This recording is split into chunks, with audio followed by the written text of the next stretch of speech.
कल शहर में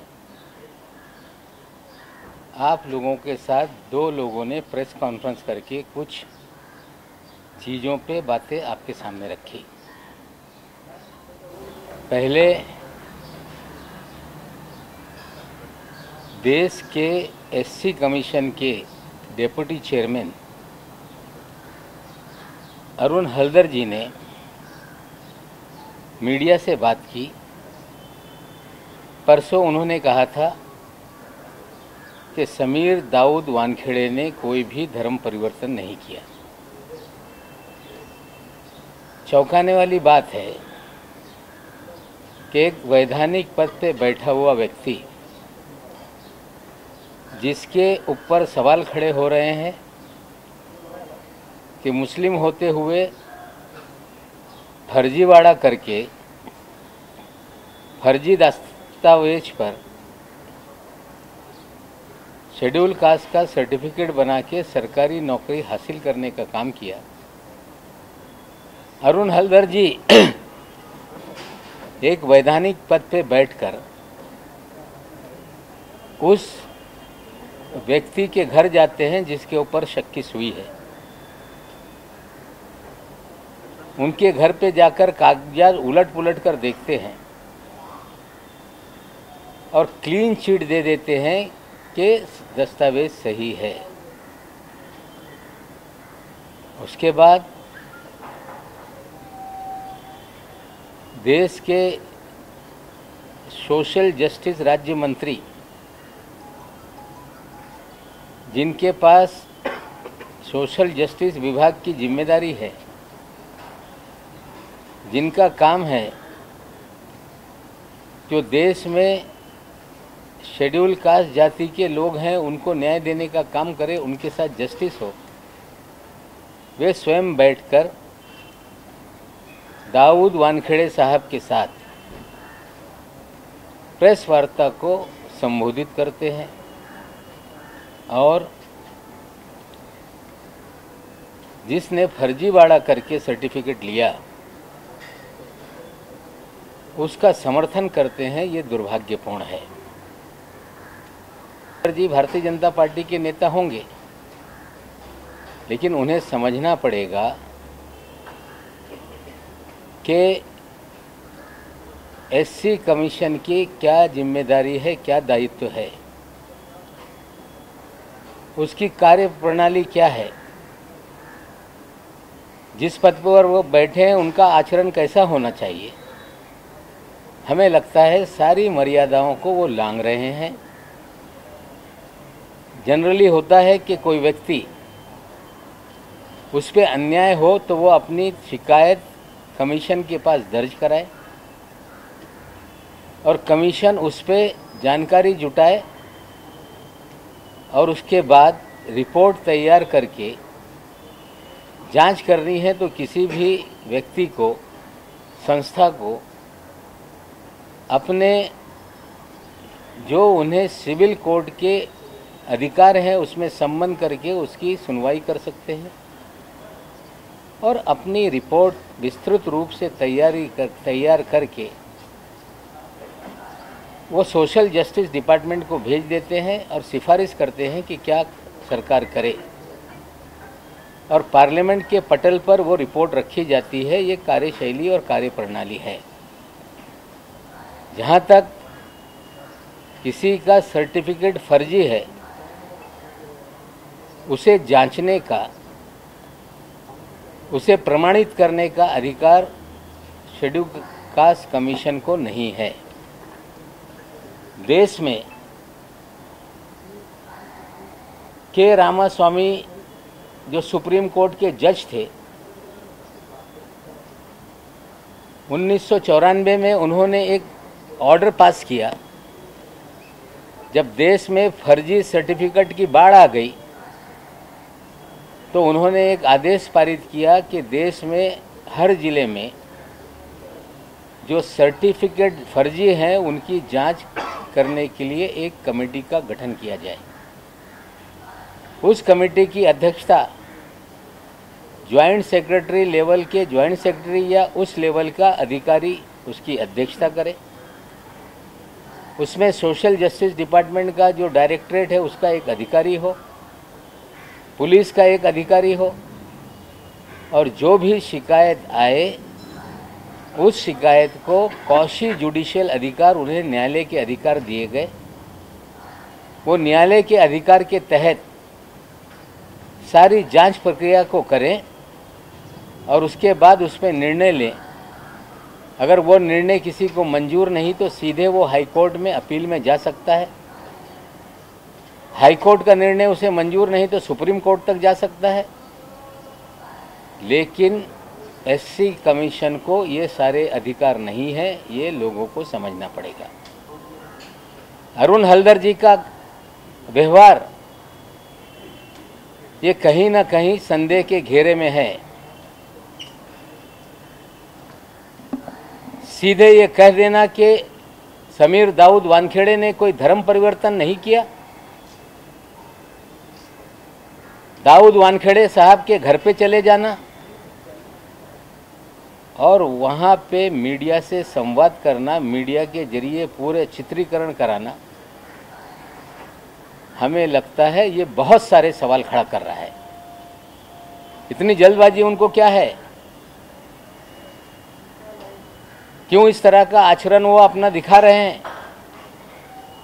क्या एक वैधानिक पद पे बैठा हुआ व्यक्ति इस तरह के आचरण रख सकता है? ये सारी चीज़ों का हम देश के राष्ट्रपति को शिकायत करेंगे, सोशल जस्टिस मंत्री को भी शिकायत करेंगे कि जिस पद पे आपने व्यक्ति को बिठाया वो जो कौशी जुडिशियल अधिकार है किसी संस्था का जिसे सुप्रीम कोर्ट के आदेश पे बनाया गया, उन अधिकारों को अपने अधिकार में ले रहा है। इससे बड़ा ब्रीच कुछ हो नहीं सकता। हम राष्ट्रपति महोदय को ये सारी घटना की कंप्लेंट करेंगे, साथ ही साथ सोशल जस्टिस मिनिस्टर को लिखेंगे और मांग करेंगे इस घटनाक्रम की जांच हो कि उनका मोटिव क्या था, क्यों इतना वो ममत भाव एक व्यक्ति को दिखा रहे थे जिसने फर्जीवाड़ा करके सर्टिफिकेट लिया, देश में एक होनहार दलित बच्चे के अधिकारों को छीना। और ये भी मुझे धमकी उन्होंने दी है कि ज़्यादा बोलेंगे तो एट्रॉसिटी एक्ट के अंदर कार्रवाई करके जेल में डाल देंगे। हमें लगता है कुछ ज़्यादा वे बोलते हैं। सवाल खड़ा है कि जो व्यक्ति दलित ही नहीं उसको लेके आप डराने का मुझे काम करते हैं। हमें लगता है कि हमारा भी राजनीतिक अनुभव है। सभी व्यक्तियों को मर्यादा में रहना चाहिए, अपने पद की गरिमा संभालनी चाहिए और साथ ही साथ दूसरे के अधिकारों को कहीं भी हनन करने की कोई भी कोशिश नहीं होनी चाहिए। हम इसकी कंप्लेंट करेंगे। कल प्रेस कॉन्फ्रेंस में आठवले साहब के पास बैठकर उल जुलूल बातें की गई, लेकिन मैं फिर साफ कर दूं कि मैंने जिस तरह से आरोप लगा रहे हैं वानखेड़े साहब हल्दर साहब के साथ जब बैठे थे कि मैंने बच्चों की तस्वीरें वीडियो अपने ट्विटर अकाउंट पे डाली, मैंने बच्चों का नाम लिया, मैंने उनकी दूसरी सौभाग्यवती पत्नी का नाम लिया, उनके बारे में कुछ कहा। मैं जिम्मेदारी से कहता हूं कि मैंने कभी उनकी दूसरी पत्नी का नाम तक नहीं लिया है, ना उनकी कोई तस्वीरें साझा की है, ना मैंने उनके बच्चों की तस्वीरें साझा की है। हमें लगता है कि अगर झूठ ही बोलना है तो ढंग से बोलिए, कम से कम लोगों को समझ में आए कि आप झूठ नहीं बोल रहे हैं। और मैं आज फिर कायम हूँ अपने बात पे कि जिस तरह से फर्जीवाड़ा करके सर्टिफिकेट समीर दाऊद वानखेड़े ने बनाया, उसकी कौशी जुडिशियल अथॉरिटी महाराष्ट्र के जिला अधिकारी जहाँ से मुंबई शहर से सर्टिफिकेट जारी हुआ, उसका जो स्क्रूटनी कमेटी बनी है, हम उसकी शिकायत उस कमेटी के सामने करेंगे और निश्चित रूप से कमेटी जांच करेगी, सारे तथ्यों को तपासेगी और हम अपनी बात रखेंगे। वानखेड़े साहब को भी बुलाया जाएगा।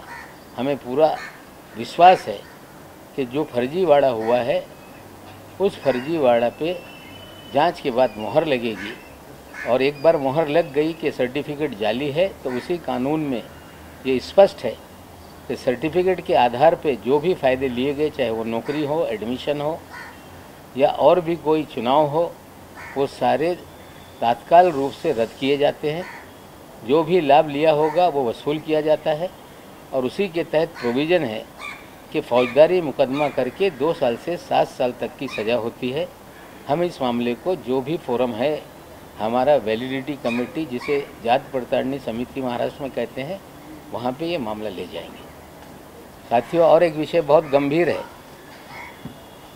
पिछले 9 महीने से जब से हमारे दामाद को नाजायज़ तरीके से फंसाया गया, 8.5 महीना जेल में रहकर आया, और 12 अक्टूबर को कोर्ट के आदेश में स्पष्ट हो गया कि धाराएं गलत तरीके से लगाई गई, और हम उसको लेके हाई कोर्ट में मामला निरस्त करने के लिए जाएंगे। आगे कानूनी लड़ाई है, वो लड़ेंगे। लेकिन पिछले लगभग 10 महीने से भारतीय जनता पार्टी के सभी नेता, नवाब मलिक ड्रग के कारोबार से जुड़ा हुआ है, उनका दामाद जेल में है, और कोई ऐसा नेता नहीं था जिसने इस तरह के बयान नहीं दिए।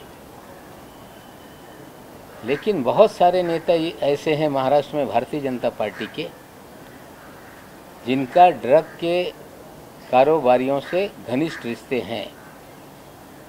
आज सभी नामों की चर्चा नहीं होगी, लेकिन मैं आपको बता दूं कि एक व्यक्ति है, जयदीप राणा। मैंने अपने ट्विटर पे उसका फ़ोटो डाला है, और आज मुंबई तक जो इंडिया टुडे ग्रुप का एक मराठी का वेब चैनल है, उस पे भी खबर आई है। एक वर्मा नाम के व्यक्ति ने सारी जानकारी उसमें रखी है। हम बताना चाहते हैं देश को कि जयदीप राणा जेल में बंद है। जो दिल्ली का केस है 8/40 DZU 2020 का, मेरी जानकारी है कि एक सुनवाई में उसे कोर्ट में हाजिर नहीं किया गया, जिसमें दिल्ली के NCB के जोनल यूनिट ने कहा कि वो जेल में है, और जानकारी ऐसी है कि वे साबरमती जेल में हैं। ड्रग ट्रैफिकिंग के केस में गिरफ्तारी हुई है, लेकिन उनके रिश्ते महाराष्ट्र के पूर्व मुख्यमंत्री श्री देवेंद्र फडणवीस जी से भी हैं। आपको बता दें कि महाराष्ट्र में जब वे मुख्यमंत्री थे, मुख्यमंत्री रहते समय उनकी पत्नी ने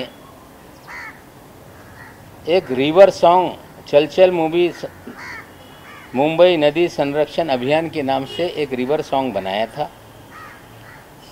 उसमें सोनू निगम जी ने गाना गाया था, और देवेंद्र जी की पत्नी ने भी गाना गाया था।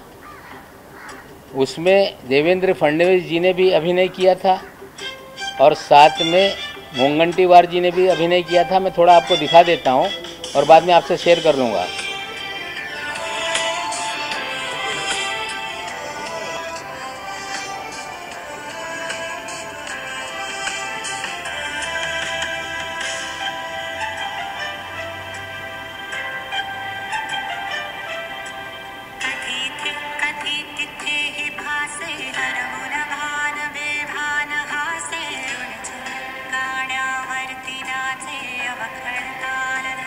मैं शेयर कर दूंगा, आप बाद में देख लीजिएगा।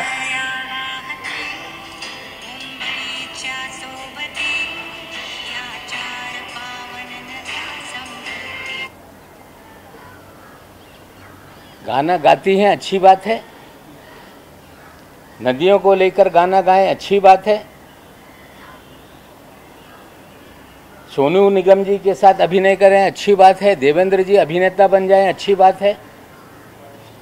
मुंगंटीवार जी अभिनेता बन जाए, अच्छी बात है। डायरेक्टर उसके सचिन गुप्ता थे।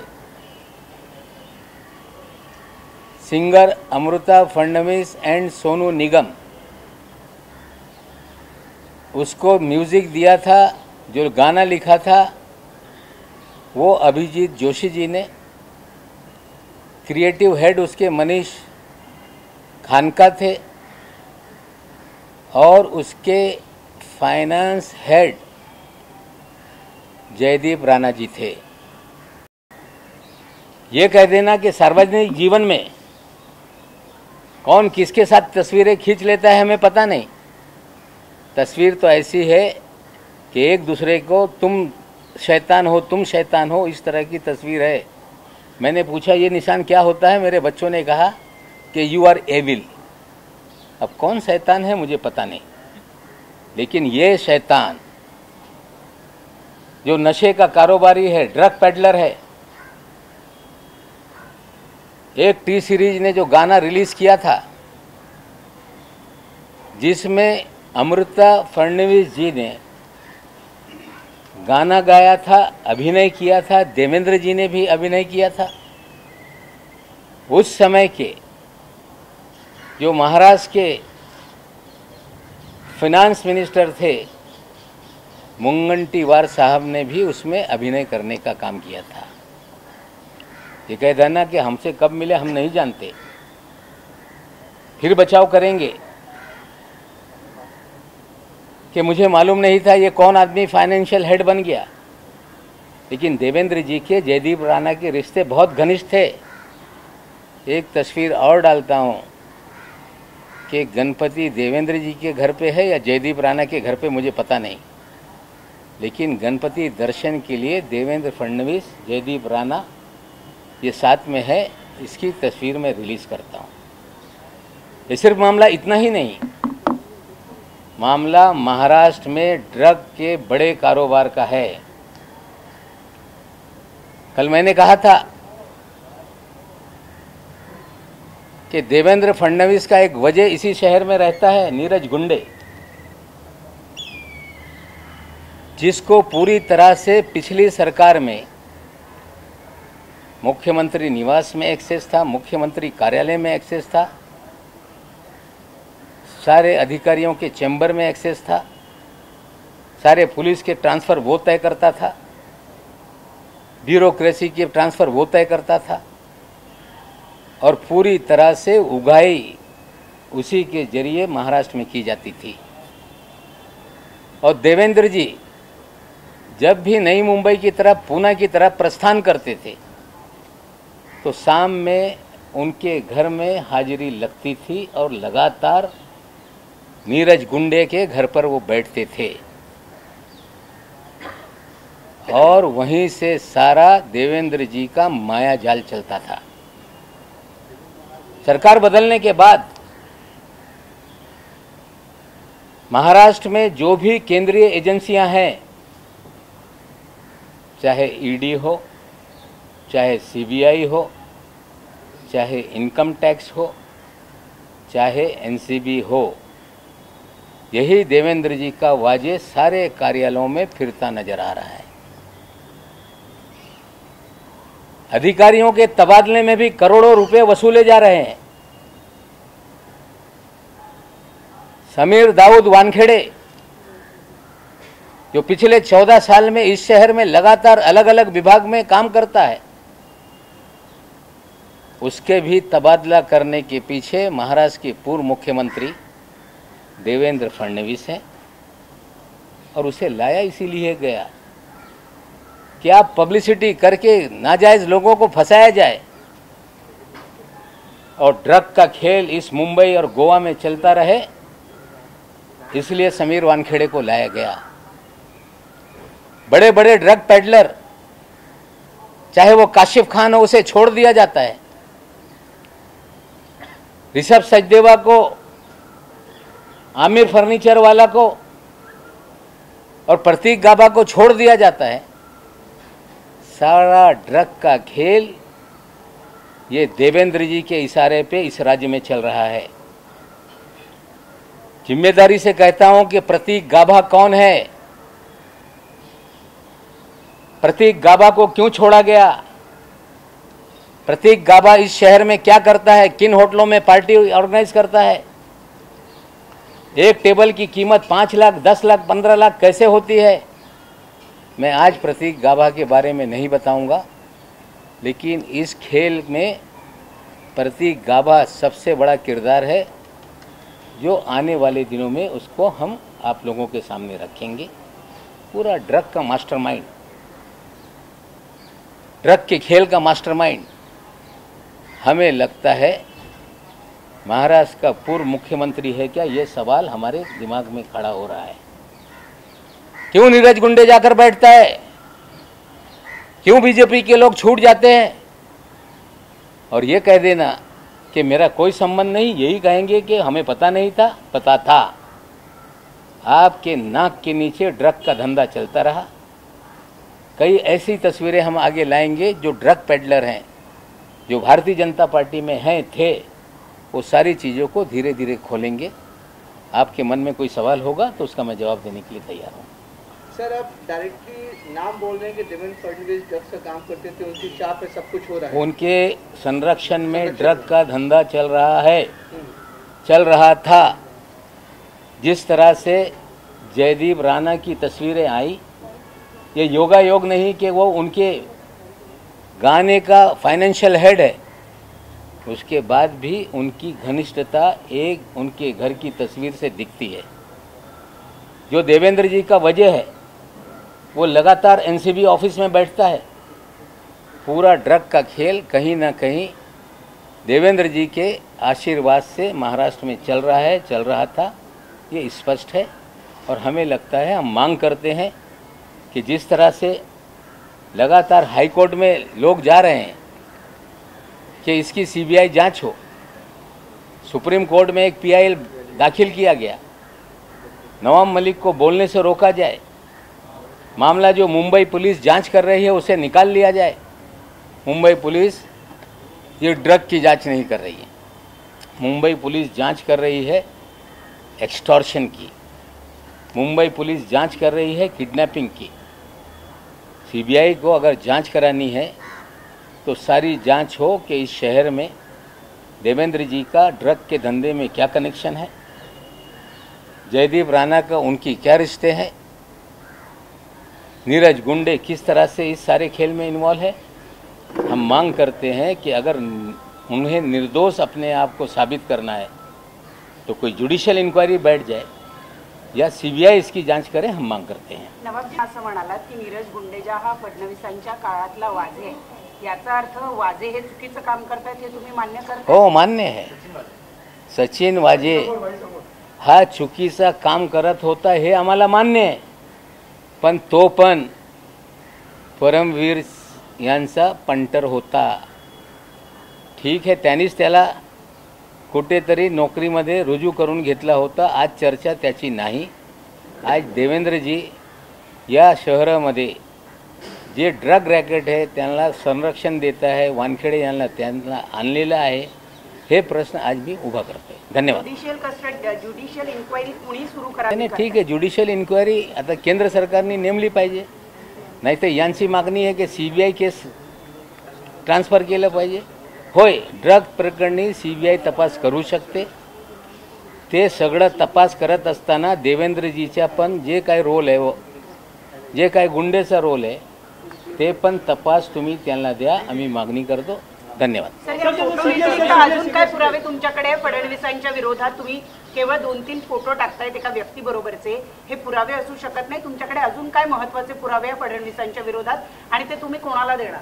असं आहे, पुरावे मी देत नाही, पुरावा त्या गाण्याचा फंडर हा जयदीप राय आहे। जर तुमच्या एका फिल्मचा फंडर हा ड्रग पेडलर असेल याच्यापेक्षा जास्त पुराव्याची गरज नाही.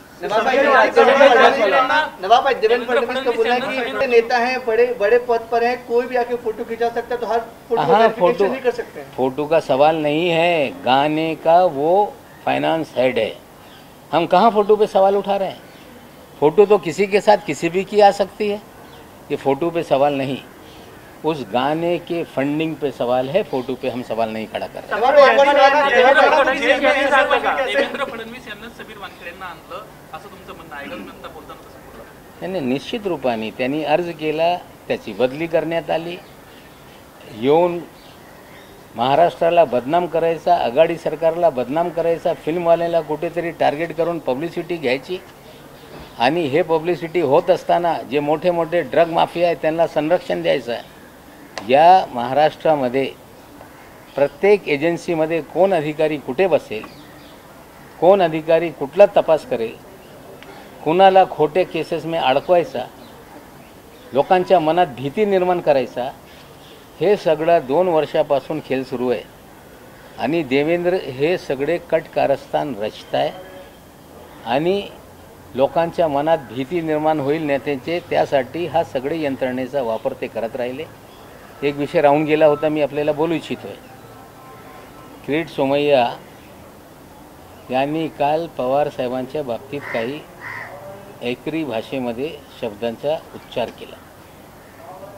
त्यांनी प्रश्न निर्माण केला.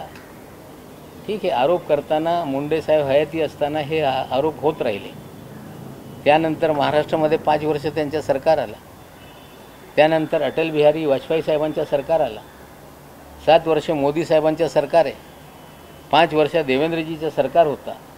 हे आरोप करत असताना त्या काळामध्ये संरक्षण मंत्री असताना रमेश दुबे साहेब हे मंत्री होते. त्यांच्यासोबत बनारसमधून काही लोक विमानात आले होते आणि त्यांच्यावर जे काही होता त्या काळामध्ये कारवाई झाली.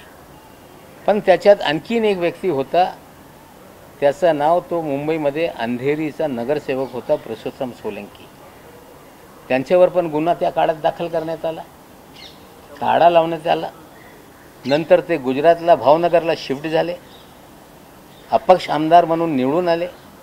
त्यांच्या छोट्या सखीलशी दाऊदशी कनेक्शन होता. मी किरीटजी आपल्याला विचारू इच्छितो, माहिती घ्या. तो छोटा सखील आणि दाऊदचा माणूस ज्याच्यावर आमच्या सरकार असताना त्या 92-93मध्ये कारवाई झाली होती, तुरुंगात टाकण्यात आला होता. नंतर मुंबई सोडून ते गुजरातला शिफ्ट झाले, भावनगरमधून आमदार झाले आणि मोदी साहेबांनी स्वतःच्या मंत्रिमंडळामध्ये 10 वर्ष त्यांना मंत्री ठेवलं होता. किरीटजी मोदी साहेबांना विचारा, हा दाऊदशी संलग्न माणूस तुमच्या मंत्रिमंडळात कसा होता, याचं उत्तर तुम्हाला मिळेल. नवाब भाई आहे की तुम्ही मंत्रिपदाचा जो आहे भंग करत आहात गुप्ततेचा, त्यामुळे तुमचा राजीनामा घ्यायला हवा असं काही कारण? मी कुठलेही यंत्रणेचा वापर करत नाही. हे सगळे सोर्सेस माझे आहे. गैर काही होत असेल तर निश्चित रूपाने त्याच्यावर प्रश्न निर्माण करण्याचा माझा अधिकार आहे. कुणाला वाटत असेल की मला मंत्रिमंडळातून ते काढू शकताय, कुणाला मंत्री करायचा हे अधिकार माननीय मुख्यमंत्रीचे असते. भाजपवाल्यांचा अधिकार नाही कुणा मंत्री करायचा कुणा काढायचा. त्यांनी जरा नियम वाचून बघावा. नवाब भाई, देवेंद्र फडणवीस ने बड़ा एलिगेशन लगाया है आपने, इसका मोटिव क्या हो सकता है? जो आप बोले कि 1.5-2 साल से वो पूरे मैं मोटिव क्या है? ड्रग का धंधे से पैसे कमाना, ड्रग के धरने से बड़े पैमाने पे उगाही करना. कौन कमा रहा है? कहीं ना कहीं अगर वो प्रोटेक्शन दे रहे हैं तो उनको कुछ ना कुछ तो मिल रहा होगा.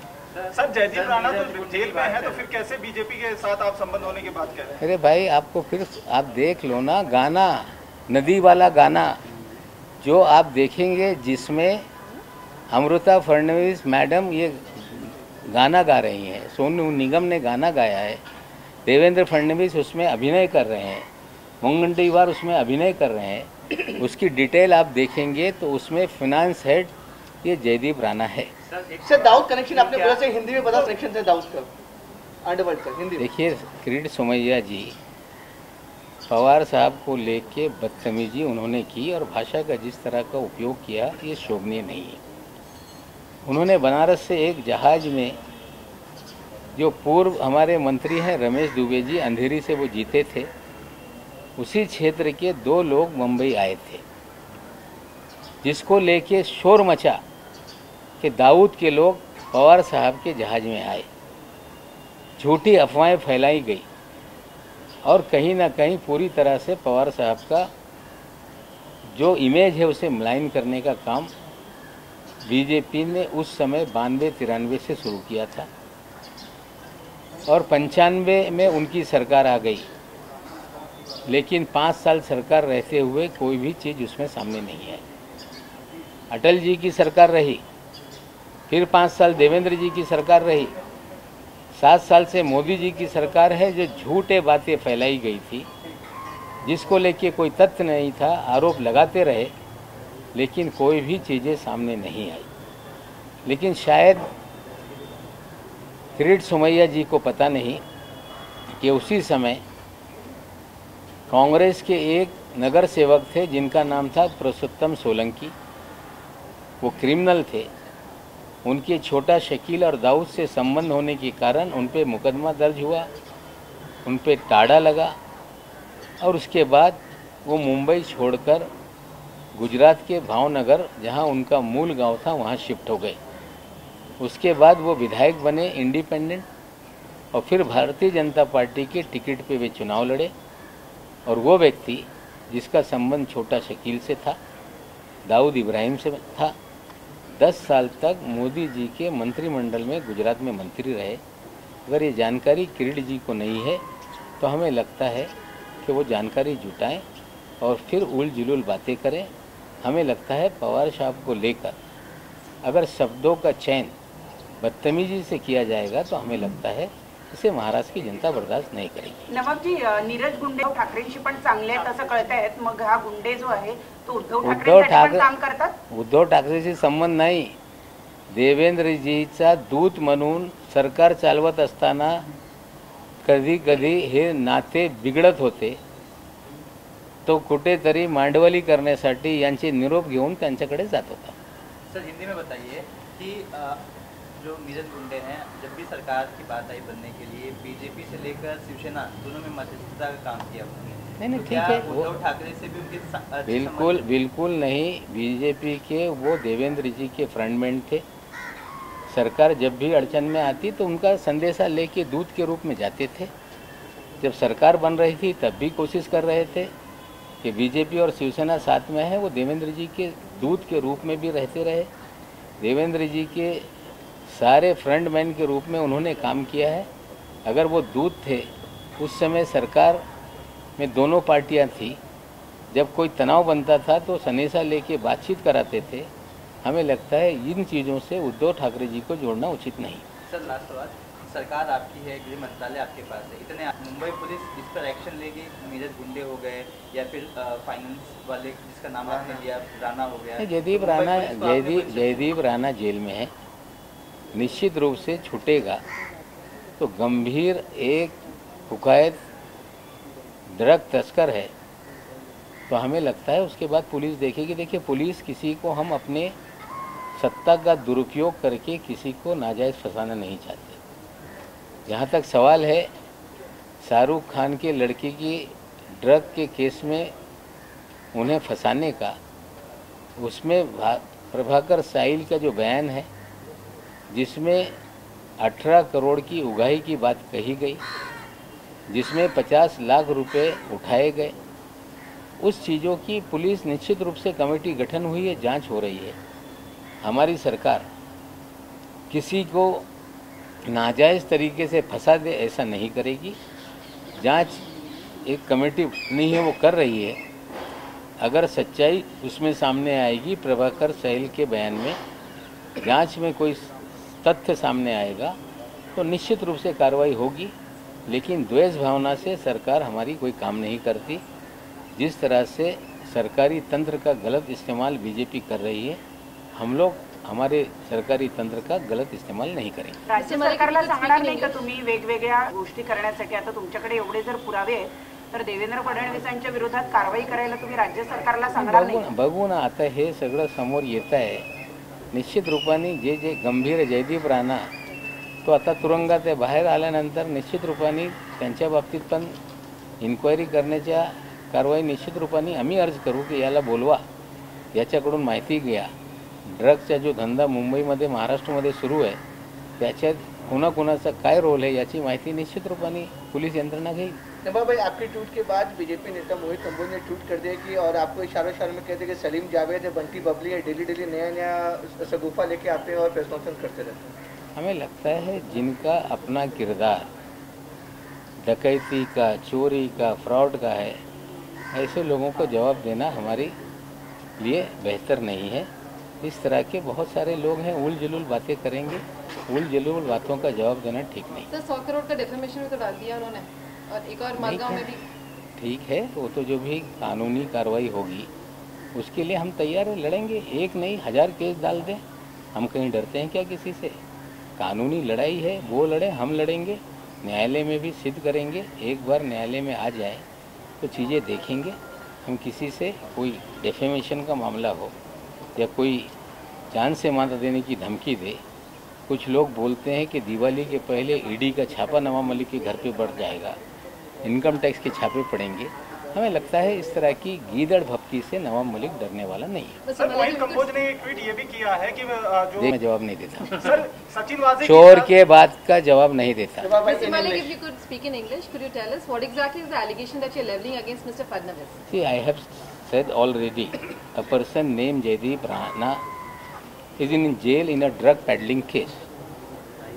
He has funded a song sung by Amrita Fadnavis ji, Sonu Nigam, and there was a role of Devendra Fadnavis ji and Mungantiwar ji also there. The Jaideep Rana was the financial head of that production. After that also, he had been a frequent visitor to the CM house.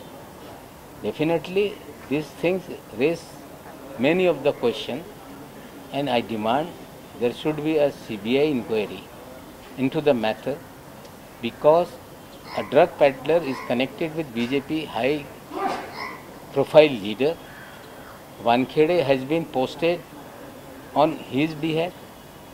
Wankhede is a kingpin for running high profile drug business in the city of Mumbai, and just framing the innocent people,